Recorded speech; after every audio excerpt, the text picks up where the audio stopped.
గోల్కొండ కోటలోని జైల్లో బందీ అయిన శ్రీరామదాసు. ఒరిజినల్ పేరు వచ్చి కంచర్ల గోపన్న. మనం ఇప్పుడు చూస్తున్నది శ్రీరామదాసు జైలు.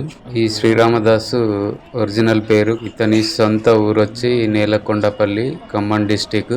ఈ గోపన్న మేనమామలు అక్కన్న, మాదన్న. వీరిద్దరు గోల్కొండ నవాబుల దగ్గర మంచి ఉద్యోగాలలో అయితే ఉండేవాళ్ళు. వీళ్ళ రికమెండేషన్ తోటే రామదాస్ కి పాల్వంచ దగ్గర తహసీల్దార్ గా అయితే జాబ్ వచ్చింది. ఇతను తహసీల్దార్ గా ఉద్యోగం చేసేటప్పుడు పోకల దమ్మక్క అనే ఒక రామాలయాన్ని అయితే ఇతనికి చూపిస్తుంది. దీన్ని రినోవేషన్ చేయాలని చెప్పి చెప్తుంది ఇతనికి. దాన్ని రినోవేషన్ చేపిస్తా అని చెప్పి ఆమెకైతే మాటిస్తాడు. అతని దగ్గర అమౌంట్ లేకపోయేసరికి ప్రజల దగ్గర కొద్దిగా అమౌంట్ కలెక్ట్ చేస్తాడు. ప్రజల దగ్గరికి వెళ్ళి సేకరించిన డబ్బు చాలకపోయేసరికి అయితే రాజుకు కట్టడానికి శిస్తు ట్యాక్సీ అమౌంట్ ఏదైతే ఉంటుందో ఆ అమౌంట్ను కూడా ఈ గుడి నిర్మాణానికి ఉపయోగిస్తాడు.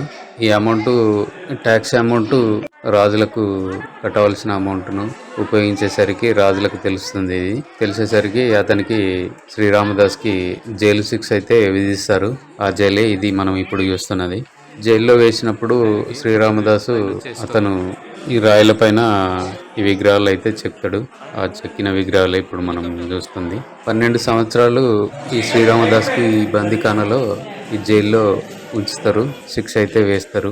12 సంవత్సరాలు ఈ జైల్లో ఉంచారు. 12 సంవత్సరాల తర్వాత రాజుకు కట్టవలసిన ట్యాక్సీ అమౌంట్ రామలక్ష్మణులు వచ్చి ఆ డబ్బును చెల్లించి వెళ్ళిపోతారు. ఇక్కడ నుండి చెల్లించిన నాణ్యాలు అయితే ఏదైతే ఉంటాయో అవి శ్రీరాముని కాలానికి సంబంధించి చెందినవిగా వాటిని గుర్తించి అప్పుడు శ్రీరామదాసును జైల్లో నుంచి అయితే విడుదల చేస్తారు.